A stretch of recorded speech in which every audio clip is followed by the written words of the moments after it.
spend time with him.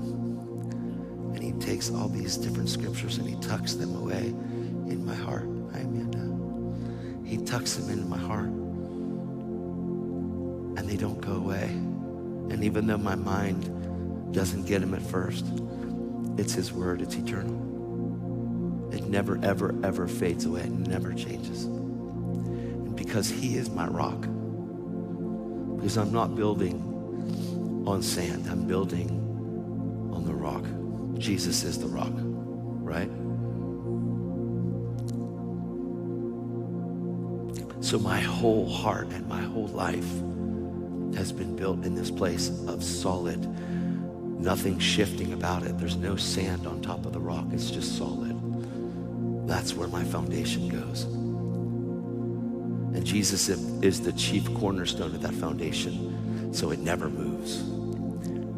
It's the only way to build, because unless you build straight from the beginning, you're lopsided once you get growing.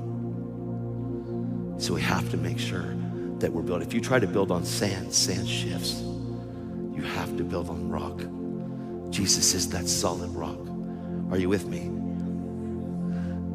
He's my firm foundation. You know, in Proverbs 3, verse 5, it says, trust in the Lord with all your heart and don't lean on your own understanding. It's so hard because we grow up with the way that seems right to a man. And so many situations and so many different things, we try to deal with them as the human mind in our humanity, how our humanity would deal with it. But we have to not ever deal with things the way that humanity would. A lot of people say, you've got to use wisdom. I've heard it my whole life. You know, you've got to use wisdom, brother. You've got to use wisdom. When we bought this building, well, we're buying it. But when we moved in here, they said, you've got to use wisdom, man. I mean, you guys don't even have an office. Why would you purchase a Walmart? I said, because God said, and he's my rock. Yeah, but like if God said that, I mean, why would he say that? It doesn't matter why, it matters that he did. See, the human mind says why. Our humanity says why. Why would I buy that? Why would I take on such a debt? Why would I do that? Because Jesus paid it all. Well, yeah, but how are you going to pay for this? I don't know. But God said, do it. None of the whys matter. My peace with God settles the why. This is completely ridiculous. No, it's called faith. Faith is substance of things hoped for, but if you don't have peace, you can't have faith. You have to have peace with God. He wants to calm the inside. I have to trust in him with all of my heart. And what he's saying there is trust in him with every part of your being. Like it would be bad to say I trust him with my heart, but I doubt him with my mind. That would be bad. It's called practical atheism.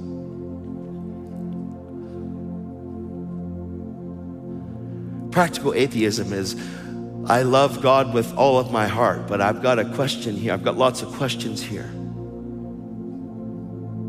One of those questions are, God, what are you doing? And then all of a sudden, since we don't get an answer, we come up with our own logical answers of maybe he's doing this and maybe he's doing this. And then what we do is we try to hurry the promise like Abraham.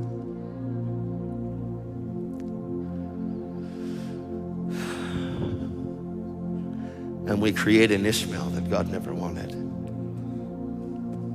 In our own strength, because our mind says, you know, it's not going fast enough. I mean, obviously, if he wanted this, then it would be here already. We have to do something to get this thing to work. I mean, are you guys with me? Trust in the Lord with all your heart and lean not on your own understanding. And in all your ways, every way that you have. How many ways is that? Everything. In all your ways, acknowledge him. And what will he do? Direct your path. Yeah, but I'm already on it. That's okay. When I'm acknowledging him and he's my peace and he's my king and he's my Lord, all of a sudden if my path is going this way, God sees something ahead of my path that's not good for me.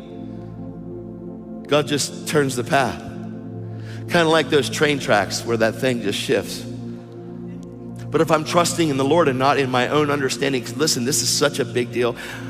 I don't know if we understand just how much of a big deal it is. See, because if I'm going on this path, that's my own understanding, what I'm doing is I'm traveling down a road that's the way that seems right to a man. And in the end of this path that I've created in my own strength, not realizing that my weakness is a magnet for his strength, because I've got to be strong and I've got to be, and look, I'm going to look like a fool if I don't follow through, but following through in the way that seems right to a man is destruction. How foolish is it going to look when you get to the end? That's destroying.